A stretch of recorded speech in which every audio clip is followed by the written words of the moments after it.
Breaking News, CNN.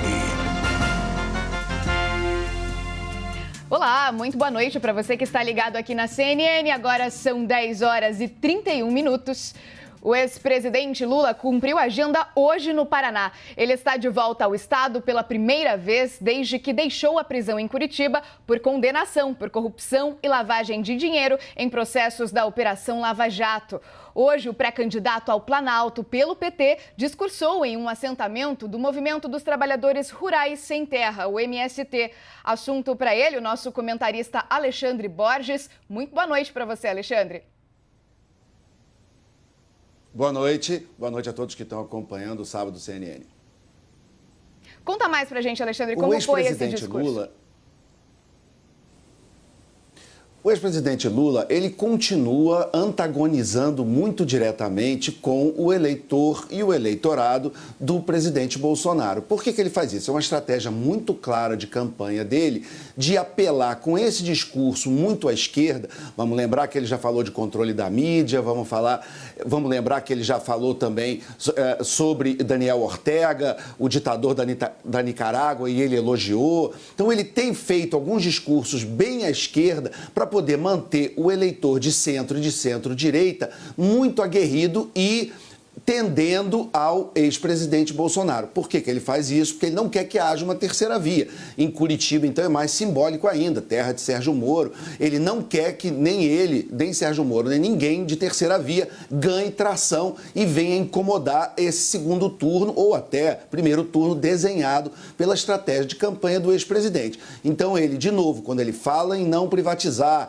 quando ele usa aqueles argumentos que ele usou sobre a Petrobras, que não entrou, evidentemente, nos detalhes técnicos, que a gente realmente produz muito petróleo, mas a gente não tem capacidade de refino, então não é do jeito que ele falou, que é simplesmente ter vontade, que a gente vai passar a ser autossuficiente em petróleo, a gente precisa ter uma capacidade de refino e precisa ter uma série de obras e mudanças de infraestrutura no Brasil para poder chegar a esse ponto de autossuficiência, e ele, inclusive, teve 8 anos no governo e a sua sucessora em mais 2 mandatos, foi interrompido em 2016, eles tiveram até tempo e possibilidade de tornar o Brasil autossuficiente em petróleo, mas não conseguiram.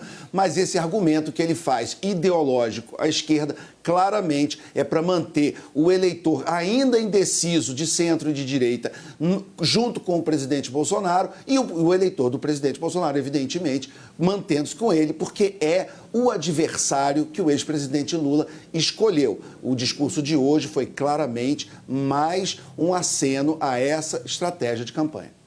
Alexandre, você citou a Petrobras. O ex-presidente também criticou a privatização de estatais, disse que a Petrobras vai voltar a ser do povo. Conta mais pra gente.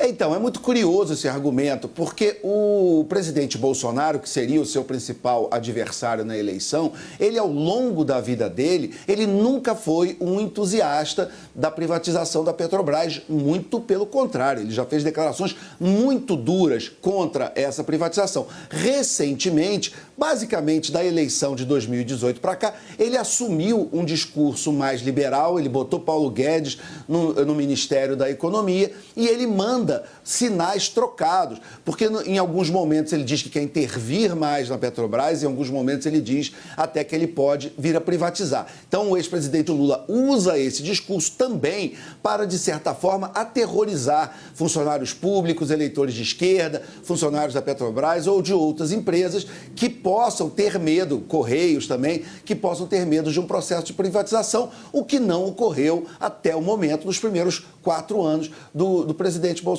Ele pode privatizar no segundo mandato? Pode. Ele vai precisar de apoio no Congresso para isso. Não se privatiza empresas dessa com canetada.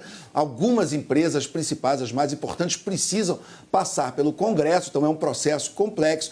Mas o ex-presidente, falando e usando esse tipo de discurso, ele volta a apelar ao eleitor de esquerda, ao eleitor que está com ele e também antagonizando com o ex-presidente. Agora, é um ponto importante ressaltar que a privatização de uma empresa do tamanho da Petrobras não acontece por canetada presidencial. É um processo muito complexo que passa, inclusive, pelo Congresso Nacional. Então, a gente tem que tomar cuidado com o discurso de palanque. Às vezes, o que se fala em palanque não significa exatamente o que é na política real, quando se entra num processo, vamos lembrar como foi, por exemplo, das telecomunicações.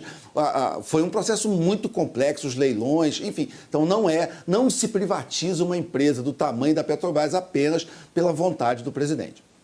Alexandre Borges falando ao vivo na noite deste sábado. Obrigada, Alexandre. Nós ficamos por aqui, mas você sabe, a gente pode voltar durante a programação com novas informações e também breaking news. Tchau, tchau.